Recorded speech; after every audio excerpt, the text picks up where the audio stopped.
Welcome to Truth Be Found. I'm professional investigator Justin Yentes. Here we cut through the noise, dig deep, and uncover what others overlook. If you're ready to roll up your sleeves and get to the bottom of the story, you've come to the right place. Let's get to work.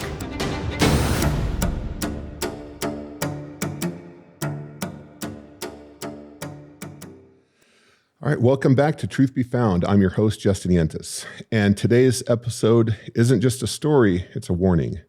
If you or someone you know is thinking about joining a gang, please listen up because what you're about to hear might save your life or their life. My guest today is Angel Garcia, who was once in deep. The media referred to him as a high-ranking member of the Arizona Mexican Mafia. And today he's here to talk about the structure and order of the gang. We're going to have a follow-up episode in 2 weeks where we're going to dive into his personal story about how he joined and how he left and why. But this week we're going to tackle the structure and organization and motives and operation of the Arizona Mexican Mafia. So, Angel, I want to welcome you to the show. Thank you very much, Justin. A lot of people think that gangs are just a group of criminals, right? But the Arizona Mexican Mafia is, in my opinion, a lot more than that. It's an organized system with control both inside and outside the prison. Yes. Angel, could you explain how deep that control really is? Well, the reason that control has always been there was due to the fact that the Mexican Mafia got introduced to the streets a long time ago. Mm-hmm. And there was a thing called where everybody in the neighborhood knew if we were out there gangbanging, doing what we had to do to the neighborhood, we would end up in prison. So you always have that idea that you're going to end up in prison. Is that, and the Arizona MA always runs the inside of the prison system. So the reason people follow the order is because if you don't listen to the MA out there on the streets and what they're telling you to do and what not to do in the neighborhoods, once you end up in prison, they will get to you. You're going to have problems? Or you have major problems. Okay. Could you explain how the organization, the Arizona Mexican Mafia, dominates, at least in Arizona, prison politics and kind of controls drug flow and enforces rules? The reason is the way the races, what the percentage of race is in there. There's more Mexicans in the Arizona prisons than anything else. Mm-hmm.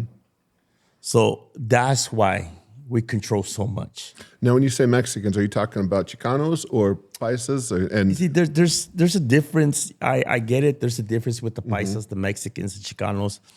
You know, and one thing people need to understand is that when it comes to the Mexican Mafia, we don't recognize that. We recognize because the patch doesn't say CM. It doesn't say Chicano Mexican. It says Mexican Mafia. Mm-hmm. So we believe in all the Mexicans. They're our race. That's what it is. So it's not there's no difference to us. I know a lot of people get confused in that kind of culture. Mm-hmm. But in some cases, a lot of us that were very deep into it and we studied the culture, we don't even like being called Chicanos. Mm-hmm. Because we represent the MA, which stands for Mexican. Okay. So, I mean, and a lot of people, they be like, oh, well, are you a Paisa? Are you a Chicano? We're Mexicans. For those of our listeners who might not know, what is a Paisa? You mentioned that a couple of times. So the thing with the Paisa is just the Paisas are the people that were born in Mexico. Okay. And they get locked up in our system. Okay. So that's all it is. And I feel like we should tell our listeners kind of the background and the history of the Arizona Mexican Mafia. Well, so could you explain how and you don't have to name names and whatnot, but how this organization came into existence and why? Well, I know you've been involved in some of my cases, and you know that there's always this cookie cutter summary they put about the Mexican Mafia, right. Like in 1974, so and so and so. The Mexican Mafia was introduced into Arizona way before that. It was introduced to Arizona in the 60s. Okay. When people from the California area came over here and got locked up in our system. In 1974, though, 1973, 1974, a split happened. That was one of the first splits in Arizona Mexican Mafia. And that took place because we weren't going to, the Arizona was our backyard. So we just told California, hey, step back. This is our backyard. We're doing our thing. You guys step aside. So a war happened then. And that war lasted for a lot of years. It went on for about 35, 40 years, an ugly war. Right. Within the system. And Was that within the Arizona state system or the federal or both? both. Okay. And both. And then during that time, so many wars have started within over power struggles. It gets to the point where, okay, you become a member, and once you become a member, it's like, okay, I'm here. I got this. You earned it. You got your patch. And then you decide to move up the ranks. And the only way to move up those ranks is through violence. Being a violent person, directing violence, doing violence, making money through all illegal enterprises. We didn't believe in legit enterprises. It wasn't within us. So once you start moving up in the leadership within the MA, it's dog eat dog. We become to crash against each other. Right. Because even though we're a member, we're supposed to be brothers. We all have different ideologies and different needs and different wants. That's when it becomes selfish. It's that I want to do this, and I think by doing this, we're going to move the organization forward. So the next man might say, nah, I want to do this. That's where the clashing comes. Okay. And, we're going to get into some of your personal story in a episode in a couple of weeks here. But could you explain what the difference is? Because people hear the term gang, and they might associate a street gang with the Mexican Mafia, the Aryan Brotherhood. What's the difference between a street gang and a prison gang? A street gang is a street gang. It's a gang. Now, when you say prison, it's a gang, what do you mean? Like it's a group of kids? It's just a group of kids, coming together, hoop banging. But what I'm trying to say is a gang on the streets is a gang. When you go into prison and they say, oh, that's a prison gang, the MA is not considered a gang to us. It's considered a family. You're part of a family. That's why we call each other bro, carnal. Hey, what's up, carnal? In the hood, you call each other a homie. What's up, homie? How you doing, homie? But in prison, once you become a brother, you're a carnal. You're a brother. You're somebody I'm supposed to kill for, and you're somebody I'm supposed to die for. That is the difference. Okay. So it's like out there on the streets, you might be gangbanging, but some of these kids gangbanging ain't willing to kill or die for their homie. In prison, it's mandatory. And if the time comes and you don't do it, then it's your turn. Then it's your turn. I've known the Arizona Mexican Mafia to have a lot of different opportunities for making income. One of those is taxes and tributes from street gangs.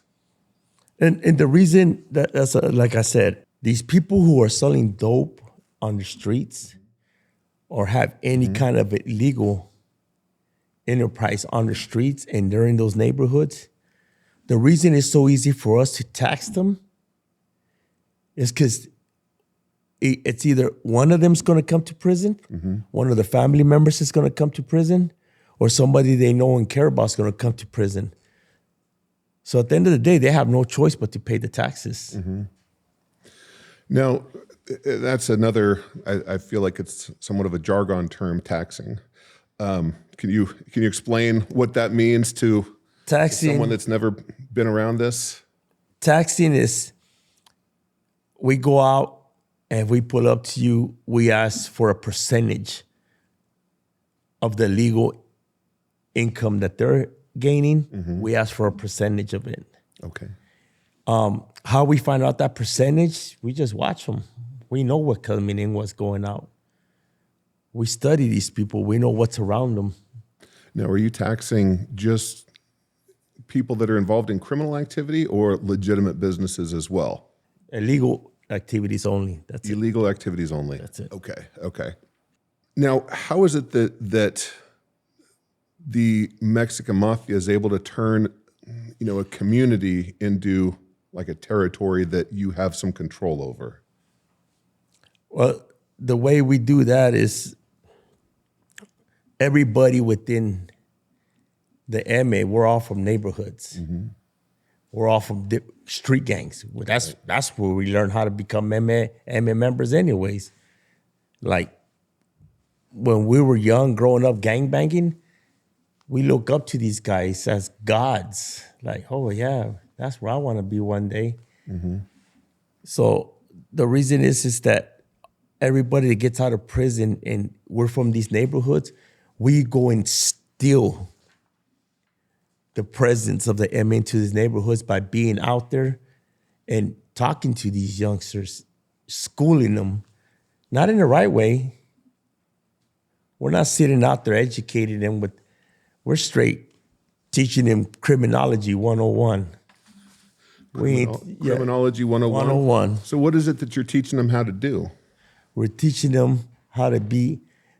When I was getting out, when I was involved in this, I would get out there and be efficient. I would turn all these little kids into dope dealers. Mm-hmm. When I needed youngsters to go hurt somebody, I would teach these youngsters how to hurt people. This is stuff that I was doing to these youngsters. It's out there, and I can only speak for what I've done and I've seen. So, hey, we go out there, grab these little youngsters, tell me, you want to make some money, this and that. This is how you do it. Boom. Set up dope houses in the neighborhood. Okay. Set up dope houses in other people's neighborhood. If anybody got a problem, get at us. We'll come take care of it. Okay. These little youngsters look up to us. What did they refer to you as? They refer to us as big homies or tios, uncles. What about you personally? What did you go by? Big chipas. Big chipas? Yeah. And could you explain what big chipas means? A lot of people make a big deal about this name. I've seen it all over the news and everything, right? Right. Big chipas is a short, it's a cutoff word from chipatic. It's a Nahuatl word that means güero, light skin. Okay. I'm a light-skinned Mexican, so... you said that's a Nahuatl word? It's an Aztec language word. Right. Nahuatl comes from the Aztec language. Okay. That means light-skinned. Light-skinned. Okay. So I used to live in South America, and I'd be called güero. Yeah, that's what it means. It means güero in the Aztec language. Okay. And why the nicknames? Why not just go by Angel? The nicknames is because it helps. It's like an identity they give you. You come into a new identity. Mm-hmm. Once you get an Aztec name, you have an identity now within the system. Everybody knows you. So, because there's a lot of güeros, right, in the system. Oh, yeah. There's a lot of güeros within the prison system. There's only one big chipas in the system. And now you're out. Yeah, and now I'm out here free. Yeah. And loving it. Yeah, you are. Yeah, it's been, we've been working together on various cases that you've had since, I was trying to think of it on the drive over here. I think it was 2008, 2009 or so. It was, I believe, 2007. Was it 2007? Yeah, when I picked up the stabbing in CCA. Yes. That that was a long time ago. Yes. What I think that folks should know is that sometimes, or very often, there's an attraction to join a prison gang. And that, in my experience, I've seen that you all have a vision of, power, respect, loyalty, and kind of an overall family. Yes. So how real do you feel like that is in reality? It's a bunch of crock. That's what I say. It's supposed to be that. When I came into the MA, I came in to older guys that there was some form of belief of being loyal, being family, and being called a brother. And it's not about that. The MA is not about that at all. The MA is just what you call a thirst pool. They're just thirsty. For what? For what they can get out of you. That's it. So it comes to the point where I was part of that. I was part of building it up. And I know that. I've done a lot of ugly stuff for it. And I was part of bringing it and bringing that strength we had into that. And now, when you say that, you were part of building it up and building the strength in the MA. What does that mean in reality? How did you take the MA from one level to the next level? due to the fact that the times when I got out in 2003 and 2006, I had crews. We were out there in the streets and making sure that the presence of the Emmy was being felt within this whole state. Mm-hmm. We were going into neighborhoods and just taking over. Mm-hmm. Taxi drug dealers putting our own dope in there, and just doing things that I really don't want to talk about. But It's just stuff that we were doing. We were doing a lot. We were committing a lot of violent acts. Mm-hmm. And when I came back in 2006 to 2007, I went to the federal system and started meeting guys from other gangs, from what they call them prison gangs, but I call them families. Mm-hmm. And I got to know a lot of people from the California MA. Mm-hmm. And I learned a lot more from them than I did in Arizona. So when I came back with that knowledge of what I learned by being with those guys, mm-hmm. I started enforcing all those rules. Okay. And pushing a hard line for it. Now, is that something that you want to talk about, is what you learned from California?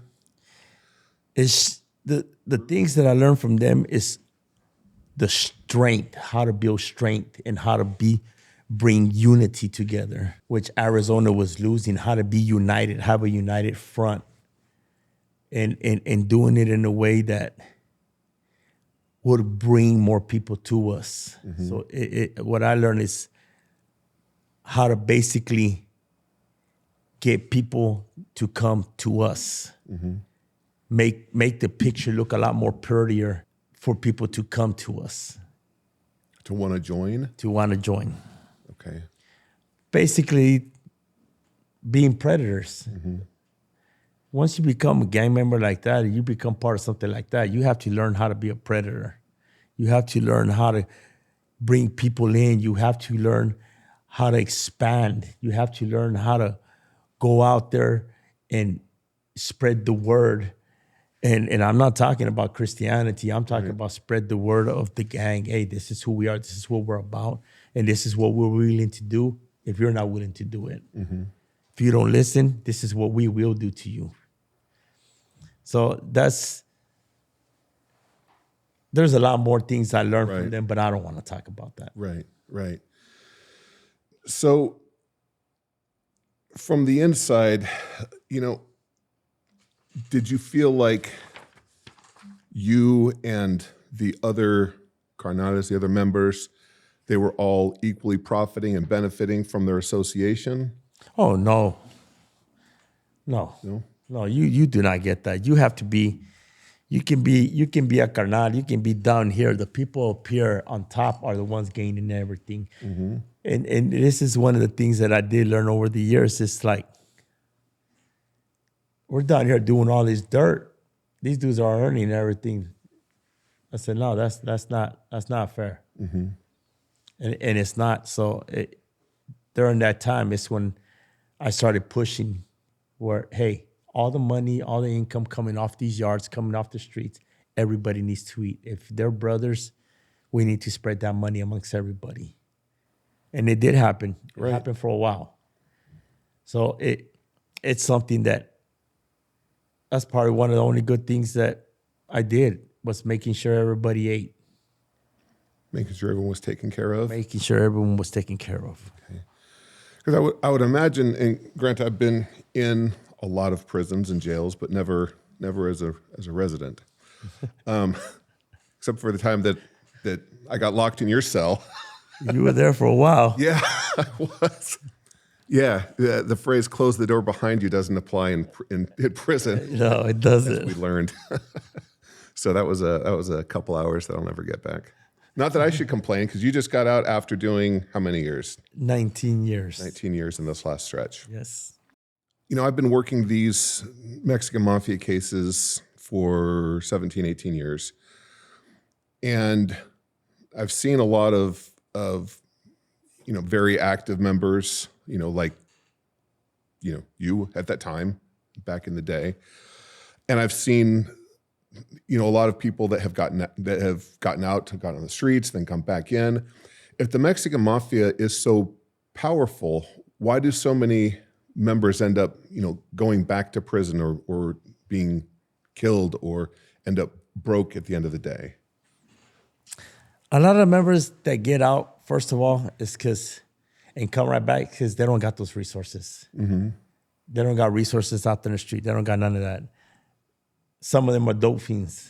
So they get out and go right back to shooting dope and go right back. Mm-hmm. The ones that get killed is the ones that go out there thinking they're Superman because they have that patch on them and try to bully people with that patch, and they get killed for that.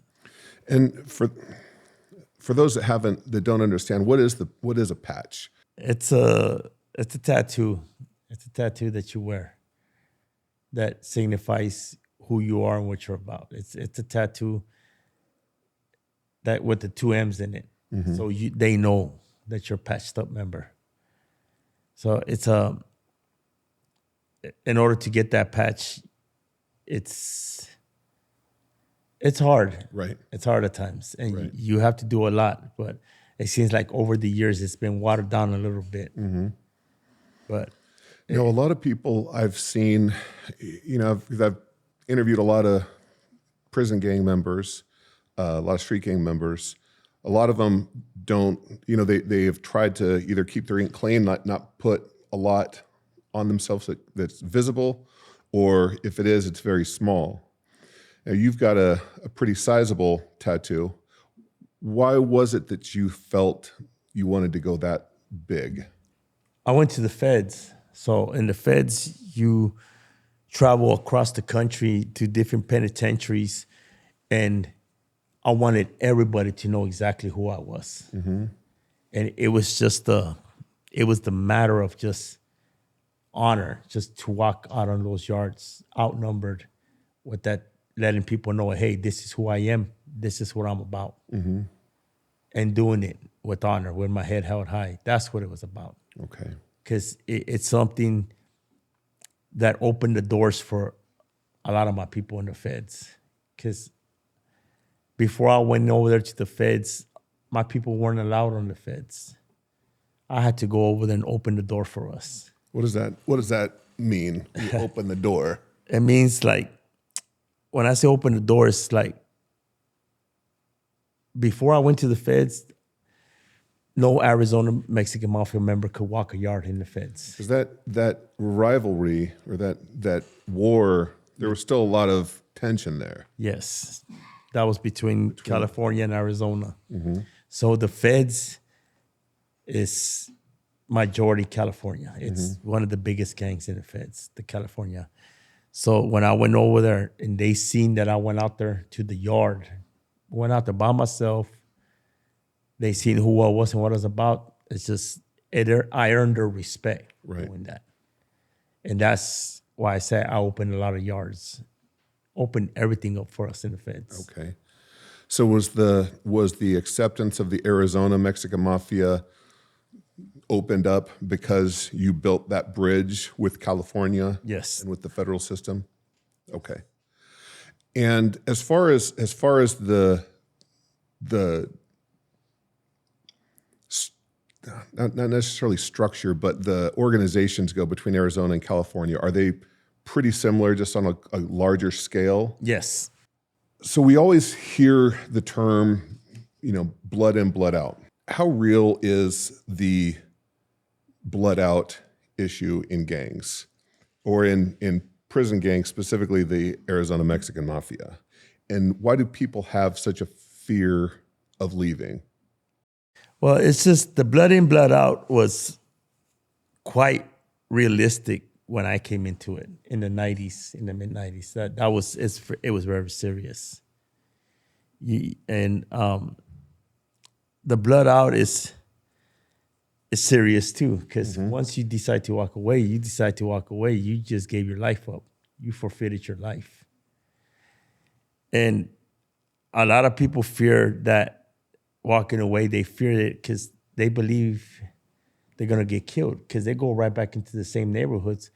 But the only reason these people get killed is because they go back into the neighborhoods flossing their patch. What does that mean? What do you mean flossing their patch? They walked away from it, but they're out there in the neighborhood still saying, this is who I am, this is what I'm about. And they do that in order to collect taxes. So they're using the name of the Mexican Mafia to personally profit, but they've walked away from the organization. And the way we work is through intel. And when I say intel, it's that word of the street. No matter who you are, where you are, if you're in a neighborhood or whatever, word will get back to the prison. Word will get back to the prison. And word over there spreads. You should know that. I can send a message over the wall and have it all over a unit within minutes. So it spreads. You're out there, you saying you're doing this, you're out there tired, you walked away. So now we know where you're at. And that's when people get dealt with. Okay. Yeah, one of the lawyers that you and I have known is used to say, telephone, telegram, or tell an inmate. Telecon. Telecon, yeah. and it's true. The word often spreads very quickly. I'm usually pretty surprised. I mean, I shouldn't be surprised at this point, but it always amazes me how quickly folks on the inside can get information around. Oh, even the officers in there say, "How'd you guys know before we knew?" Because it's just we know how to get messages across. If we have to get messages across this whole state, we can do it. All right. Angel, let's talk about the leaders who are in control, because even that leadership gets challenged from time to time.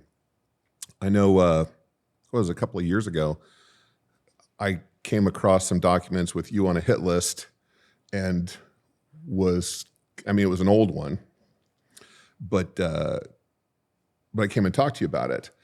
And could you tell me about the leadership struggles within the Mexican Mafia and why that happens?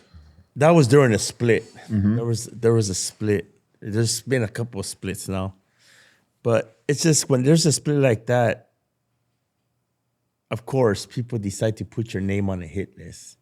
It's so easy to write them out. And some people just do it on purpose so they can get found and they can get STG'd and stuff like that. What does that mean when you say they can get STG'd? STGs, when the prison system, what they do is validate you as a prison gang member. Okay. Security threat group, that's what they're called. So that's when the state actually takes a look at you in your entirety and determines that you are a member of this. Or an associate, yes. An associate of this group. Yes.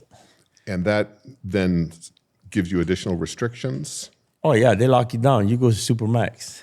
Okay. That's it. You go to Supermax, 23/7. That's it. You're locked down. There's no yard for you, none of that. Okay. But as far as the leadership, like you said, I mean, like I said, when you get up there, everybody wants the position. So what they do, they just wait there and watch you and wait till you slip up or do something wrong. And then they start politicking on you. Start gossiping. That's what we call it. They start gossiping, spreading words, this and that. And then they get their own little yes men. They go around and basically, when you want to do that, all you got to do is have money and dope. That's how easy it is to take somebody out on top. You start feeding everybody around that person money and dope, They're on your side. They're the yes man. You want to get rid of that dude? Now you go and tell them, hey, what's up? We got to get rid of this dude. They'll agree with you. Okay. As long as you keep them Yeah. supplied with. Yeah. There ain't no loyalty in that. There's no loyalty whatsoever. And that came out in a documentary that was done on the Arizona Mexican Mafia in a Gangland episode.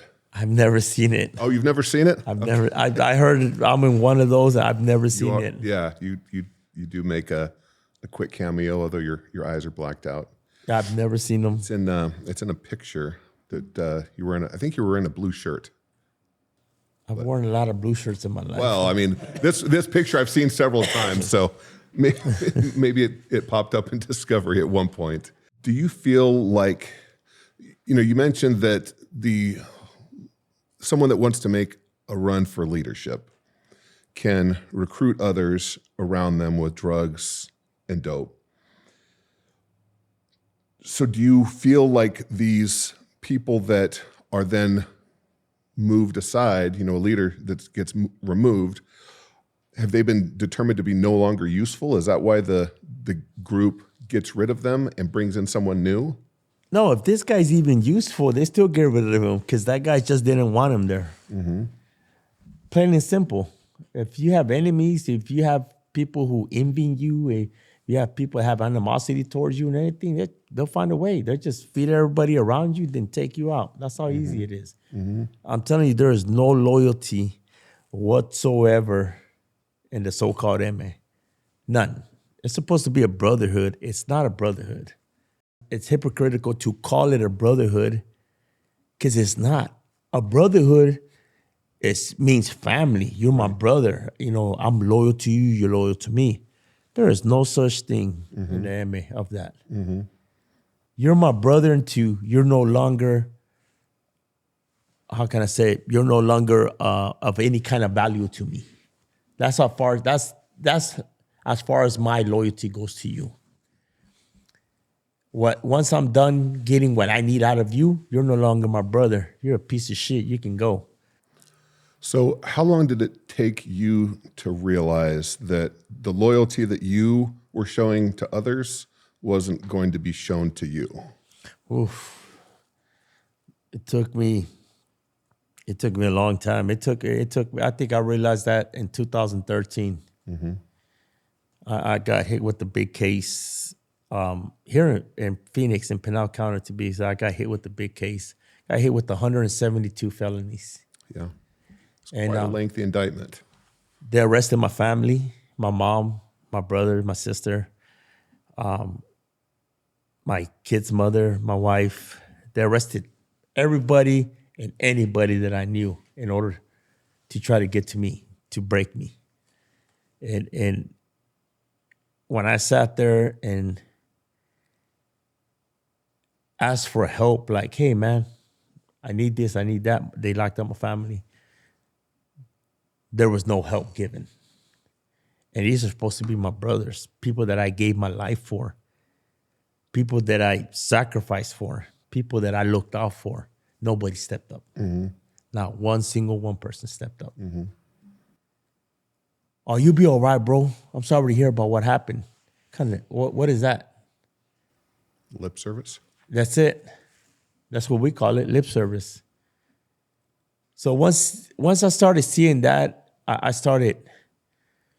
it took me a few years. I started stepping back like, okay, I was still doing my thing, doing what I had to do. And around 2018 is when I decided just to step away from them. Right there in front of all of them. The way I stepped back was, I didn't step back in a way where I decided to ask for protection. I stepped back right there in front of them and stayed right there with them all and started politicking against them, telling everybody the truth of what it was. And by that same token, you never, the traditional way to step down is to debrief. I never debriefed. Never debriefed. Or to go and, rat out I won't anyone say no and names. everyone. I tell my people, I tell everybody, I won't speak about what I've done or what other people have done in the past. Because at the end of the day, that's wrong to me. Because what I decided to do, I decided to step away and help people to get away from that life. And I decided to do it right there amongst them to make sure they knew what I was doing. A decision that got you killed. I mean, literally, you were dead on the operating table after being stabbed. I got stabbed 17 times and 17 died times. and died on the operating table. In the eye, in the neck. I got stabbed all over my face. Got stabbed into lung. my heart sac, my lungs, my guts, everything. Right. Yeah. And that was I mean, obviously a terrifying time for everyone that knows you. Yes, it was. And they were surprised that I went right back and started doing the same. Myself included. I thought you were going to die. Yeah, it was pretty horrible. And in fact, you did. So I'm excited for our follow-up episode because I want to talk about your personal story, because at this point, you know, you and I we've worked together for a long time. And I've often shared our story with others, you know, because we grew up, you know, several miles from each other, knew some of the same people from high school. Yeah. And, you know, I went one way, you went another. And now you've done a total of 34 years in prison. 34 years locked up, and you're 46. Yeah, more than half my life. You're 45, 46? 46, can be 47. Okay. Yeah, you're only, you got what, 6 months on me, I think. Yeah. So what I think is, I mean, something that I didn't think I was going to witness in my career is someone like you walking away and turning their life around. I'm pretty sure a lot of people are surprised. Yeah. Yeah. They are. We are. And, you know, I've been let down several times because I've had clients that I've worked with that, you know, have made professions of, you know, I'm never going to mess up again, and people that you and I both know, and then, you know, they're out a few months and then they're right back at their old, into their old games and back in the system. And so having you leave that lifestyle and leave the activity, leave the group, leave the gang, to me is just incredible. And, you know, I think that you can be a real strong voice for good and voice for truth to help a lot of other people to not make the same mistakes that you made growing up. That's exactly what I want to do. It's just, to me, it's like I said, I was so deep into it that now when I committed myself to that life, I was 100% committed and passionate about being involved in the MA. Right. Just, I gave it everything I had. I mean, I put it before my family. I put it before anybody I cared about. Mm-hmm. That came first to me, that life. Now what I'm doing, I'm putting all that passion and everything into helping people not go down that way. Right. Help them, bring them out, help show them that, hey, it's better to do it this way. It don't go that way due to the fact that just a bunch of lies, a bunch of backstabbing, a bunch of just, it's going to get you nowhere. There's no such thing as loyalty. They get your life in prison. That's it. Or death. So that's what I'm passionate about now. I'm passionate if I can just help one person, just one person walk away or turn their life from that, I'm okay with that.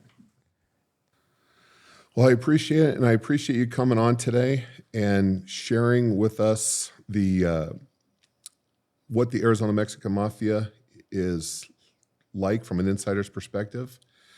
And I really look forward to our next episode in a couple of weeks, where we talk about your specific story and how you came in and then how you came out and what's next for Angel Big Chipas Garcia.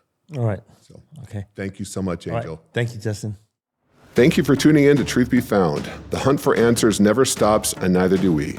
Don't forget to subscribe and follow us online to stay in the loop. Remember, truth has a way of coming to light. Until next time, keep your head up and your eyes sharp.